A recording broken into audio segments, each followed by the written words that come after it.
বিধানসভা ভোটের আগেই ছাত্রছাত্রীদের মুখে হাসি ফোটাতে রাজ্য সরকারের সবুজ সাথী প্রকল্পের সাইকেল বিলি করা হলো দক্ষিণ দিনাজপুর জেলার বালুরঘাট ব্লকে।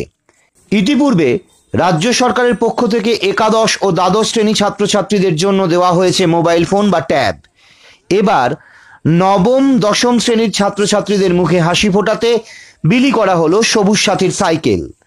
শুক্রবার 5ই ফেব্রুয়ারি বালুরঘাট ব্লকের কৃষক বাজারে বালুরঘাট শহরের 4টি বিদ্যালয়ের মোট 487 জন ছাত্রছাত্রীকে দেওয়া হলো এই সবুজ সাথীর প্রকল্পের সাইকেল। অনেক দরিদ্র ছাত্রছাত্রী আছে যাদের স্কুল বা টিউশন করতে যেতে হলে হেঁটে হেঁটে অনেক দূর যেতে হয়। সেই সমস্ত ছাত্রছাত্রীর কথা মাথায় রেখে রাজ্য সরকার চালু করেছিল সবুজ সাথী প্রকল্প। আর এই সবুজ সাথী প্রকল্পের সাইকেল কিসের সাইকেল? রাজ্য সরকার থেকে যে সবুজ সাথী সাইকেল দিচ্ছে তার। কেমন লাগছে তোদের এই সাইকেলটা পেয়ে? সাইকেল পেয়ে ভালো লাগছে। কতটা উপকার হবে তোদের এই গ্রামগঞ্জ থেকে শহরে পড়তে যাওয়ার বিষয়গুলোতে? কতটা উপকার হবে? অনেকটা। যেমন হচ্ছে যে সবসময় আমরা সাইকেল গাড়ি তো পাই না, সাইকেল নিয়ে সুবিধা হবে আমাদের। এই সবুজ সাথী সাইকেল পেয়ে উপস্থিত ছাত্রছাত্রীদের খুশি ছিল চোখে পড়ার মতো। খবরে আপনাদের নিজস্ব সংবাদ মাধ্যম খবর ই।